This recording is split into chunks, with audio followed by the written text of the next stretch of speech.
Good evening, ladies and gentlemen. I am Mamta Sharma Das. I'm 22 and fabulous.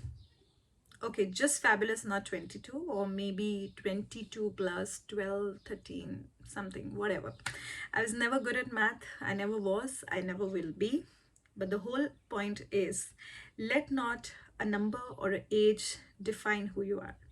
Let not age be an obstacle in writing a new story for yourself, because there is no age to redefine, rewrite, or revamp your psyche. Today, I'm going to share my own example and my own life story where I revamped my psyche. I came up with a new all set confidence for myself where I was fully prepared to write a new story for myself at the second innings of my life, like I like to say it. So let's go back to a little recap. Since when I was a kid, I loved creating art. I was very good at drawings. I was very artistic. I was very creatively driven. Everybody in my school, in my family, among my friends knew that, Mamta was known for art and her creative abilities. And I think not just this creative aspect, I really, really loved creating experiences around me, whether it came to, decorating my house at a young age, or doing something with the flowers, or creating a nice experience for my mother. So how I'll tell you, my mother worked for years and she used to every day come in the evening back from work. And I remember I used to make tea for her, and I used to decorate the whole tray with flowers and twigs and place the cookies well, very neatly and beautifully. And I wanted to create this whole experience to make it look like a very cafe or a restaurant-like experience for a mother who worked really, really hard and who slogged at work, who traveled in DTC buses for so long for consecutive years, only to make it on time with her children over the tea time. So from there, I first got the lesson of my life that it does not take money. All it takes is idea and some creativity to create something very phenomenal and intimate, you know. And people think that it might require a lot of resources. No, most things, most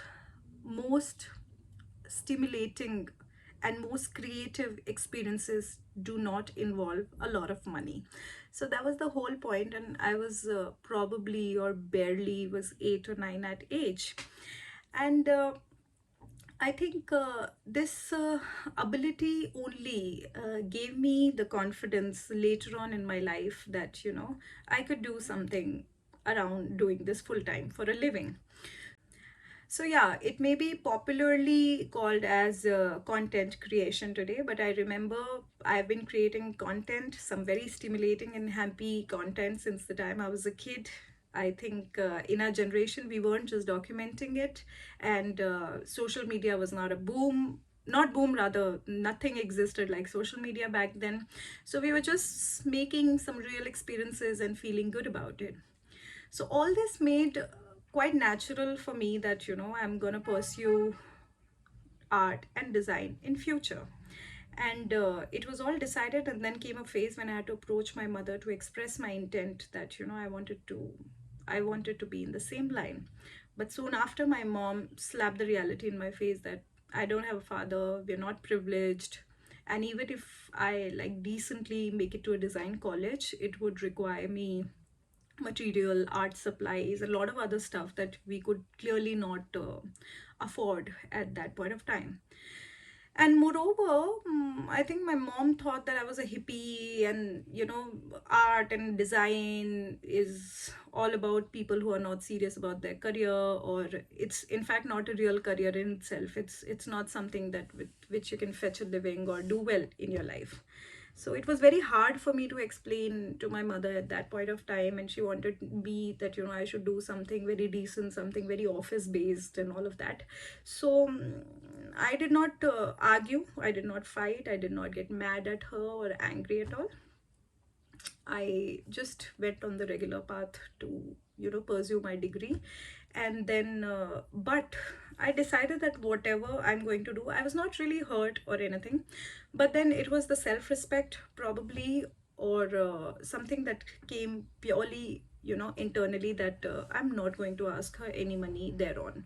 So I was 18 then, I'm 35 today. I've still not asked my mother for any penny or any money at all. I have just funded my own education, and whatever that I've earned, sustained, or lived through all this while is my own pure effort.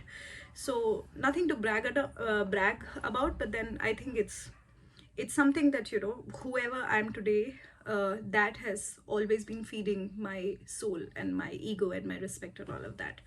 So yeah, going back there, I think I peacefully accepted and embraced a certain realities, because I knew where she was coming from. I knew what my limitations were, and we really did not have a scope where we could really protest and go against the will of my mother. So I chose that path for myself, and then life weren't really happy. But I'll give you an example here that what happens when you go to IIT and I am only to come back becoming an author. So something very similar happened to me. My career was all haywire. I started very early with flipping burgers at McDonald's, and I was partially at an art gallery, being a gallery manager there, all because I really wanted to stay close to something that made me really, really happy, which was art, but it weren't really giving me any money. So I started studying, and then, you know, I remember I joined PR, and then I was in communication, then media happened, and then there was real estate. So it was everything which a CV should not really look like, you know. So it didn't make any sense, and years were passing, and it was not reaching any conclusion. So I came towards my mid 20s, my late 20s rather, and then I thought that, you know, maybe I could pursue something now, or, you know, I could take a chance and start something absolutely new. But people play a very important role in demotivating you.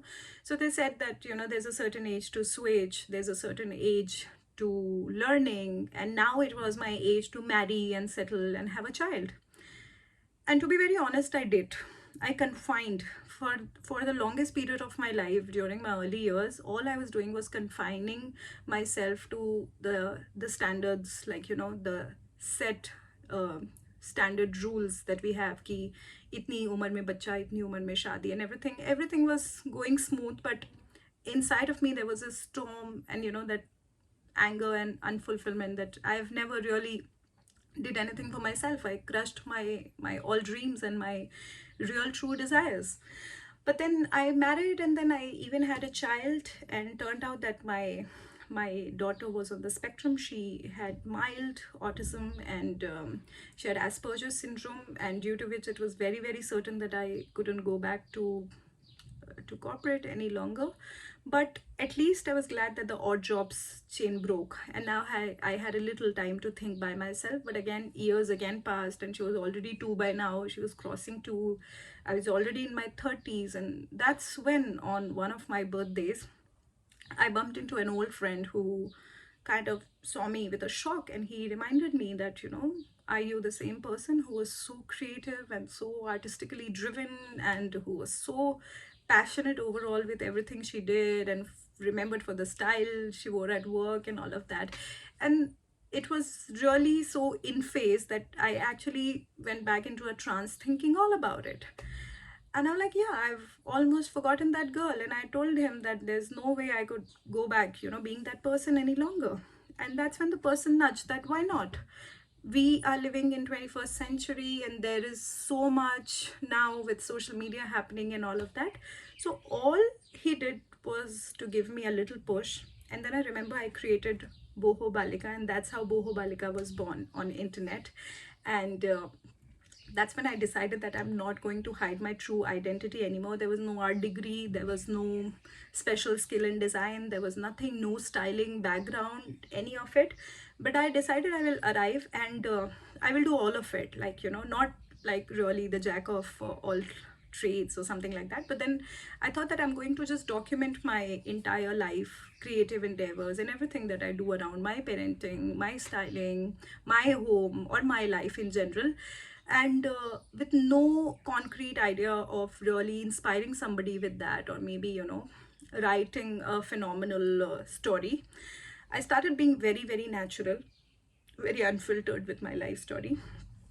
And the growth that I gained in the past 5 years surprised me in, more ways other can really fathom. So it's already been 5 years of this journey, and in the meantime I have also come up with my own label. So I'm now also a young entrepreneur. I'm in the list of the young entrepreneurs of India now. Our idea with the brand is to encourage women of all bodies and sizes to wear more anti-fits and feel comfortable in their natural bodies. And despite that, with Bohobaalika, I think alone I've been able to endorse about 100 plus businesses in the sector of handloom, handicrafts, and slow fashion and all of that. And that gives me a lot of kick and a lot of confidence.